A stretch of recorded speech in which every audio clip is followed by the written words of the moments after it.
Good evening, visitors. Welcome to the Australian War Memorial's Last Post ceremony. My name is Joanna Butler, and joining us today from the Royal Australian Navy is Warrant Officer Cherie Thayers. We welcome the veterans who have served, those that are still serving, and the families that love and support them. The live stream of this ceremony is made possible by the Returned and Services League of Australia and the RSL and Services Clubs Association. We welcome members who are watching the broadcast of the ceremony across Australia. During this evening's ceremony, wreaths will be laid at the base of the Pool of Reflection by visitors to the memorial. If you are able, please stand and join in singing the national anthem.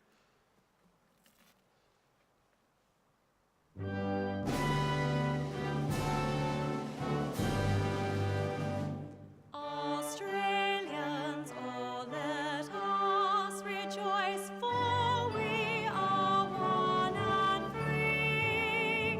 We've golden soil and wealth for toil, our home is got by sea.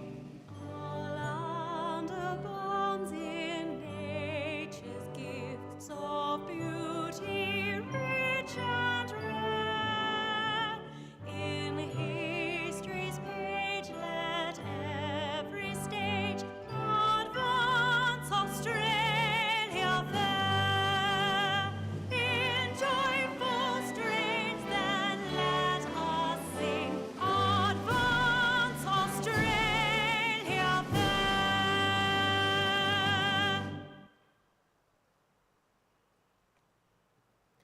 The Australian War Memorial was the vision of Charles Bean, Australia's First World War official historian. Bean landed with the Australian troops on Gallipoli and stayed with them at the front through to the end of the war. The idea of this national memorial and museum came to him at Pozières, France, in the depths of the bloody fighting of 1916. Bean's idea was that this would be a place where family and friends could mourn loved ones buried in faraway places. It would also be a place that could help all Australians understand what these men and women had endured and what they had done for us. Bean's vision, to which we remain true, is best expressed as inscribed in the entrance to the memorial's galleries. Here is their spirit, in the heart of the land they loved, and here we guard the record which they themselves made. Tonight we will read the story behind just one of those on the Roll of Honour, which lists the names of more than 103,000 men and women who have given their lives for us in war and on operations for more than a century. But first, we present a lament, Flowers of the Forest. Wreaths or floral tributes will now be laid at the base of the Pool of Reflection.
Today we remember and pay tribute to Lance Corporal Arthur Ernest Wilcox.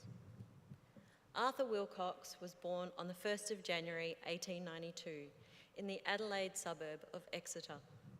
Affectionately known as Nip, he was one of 10 children born to James Wilcox, a baker, and his wife Matilda.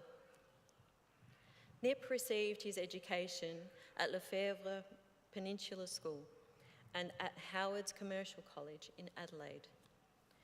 When the First World War broke out in 1914, Nip was working as a clerk. Arthur Wilcox enlisted in the Australian Imperial Force on the 26th of November 1914. He was assigned to the 2nd Reinforcements of the 3rd Light Horse Regiment with the rank of private. He embarked for active service in February the following year on the troopship Hessen. After some time in Egypt, Wilcox and his comrades were sent to the Gallipoli Peninsula, arriving in May 1915. There, the 3rd Light Horse played a defensive role and was held in reserve during the disastrous attacks which took place in August. Wilcox was wounded for the first time in October, but remained with his unit on Gallipoli. Within just days, Wilcox was hit again by enemy fire, this time sustaining a much more serious wound to his head. As a result, he was evacuated from the peninsula to the island of Mudros for treatment away from the front. By the time he had recovered, the Gallipoli campaign had been abandoned and Allied units were withdrawn back to Egypt. Wilcox rejoined his regiment later that month and was quickly promoted to sergeant. Over the next months, he served in the Nile Valley, fighting against 2 bands of pro-Turkish Senussi Arabs. In May, they joined the defence of the Suez Canal. In September 1916, Wilcox returned to Alexandria, where he joined the 3rd Division's newly raised 43rd Battalion, which had just arrived from Australia. He embarked with them soon after and arrived in England, where he continued training before embarking for France in November. Wilcox arrived on the Western Front later that month, just as the bitterly cold winter set in. The 43rd Battalion spent the remainder of the year suffering through the cold and wet weather as they rotated in and out of the trenches. In the new year, Wilcox's unit took up positions around the French village of Armentières, near the border with Belgium, where Wilcox was promoted to Lance Corporal. On the 10th of February, the 43rd Battalion mounted an attack on enemy lines. They went over the top at about 10 p.m. to raid the German trenches on the left of the village. Wilcox was among 60 men who made it to the enemy's front line while coming under heavy machine gun firing and shelling. Soon entering the enemy's trenches, Wilcox was struck by a shell and killed. One of his comrades recalled the moment. Wilcox was one of the finest soldiers we had. He was killed instantly at Armentières by a shell which practically blew most of his head off. He got up out of the shell hole and shouted, "Come on, boys, into them." These were his last words. He fell on or near the German wire. Men volunteered to try and get his body, but it was impossible. After news of his death reached Australia, Wilcox's family paid tribute to him in a short notice placed in the newspaper. It read, "In a soldier's grave he lies sleeping, one of the earth's bravest and best. In our hearts we shall miss him forever, though we know he is only at rest." Lance Corporal Arthur Wilcox was 25 years old. His name is listed on the Roll of Honour on my right, among almost 62,000 Australians who died while serving in the First World War. His photograph is displayed today by the Pool of Reflection. This is but one of many stories of service and sacrifice told here at the Australian War Memorial. We now remember Lance Corporal Arthur Ernest Wilcox, who gave his life for us, for our freedoms, and in the hope of a better world.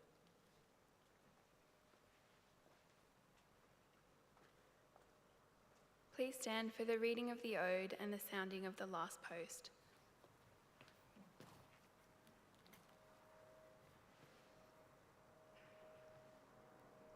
They shall grow not old as we that are left grow old. Age shall not weary them, nor the years condemn. At the going down of the sun and in the morning, we will remember them.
Lest we forget.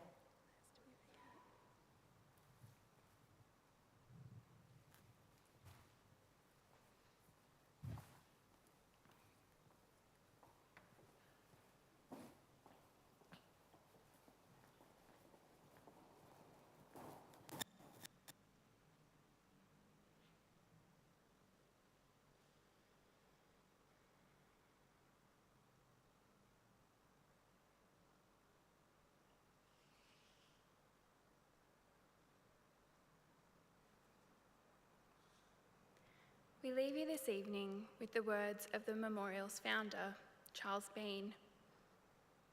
Many a man lying out there at Poziere, or in the low scrub at Gallipoli, with his poor tired senses barely working through the fever of his brain, has thought in his last moments, well, it's over.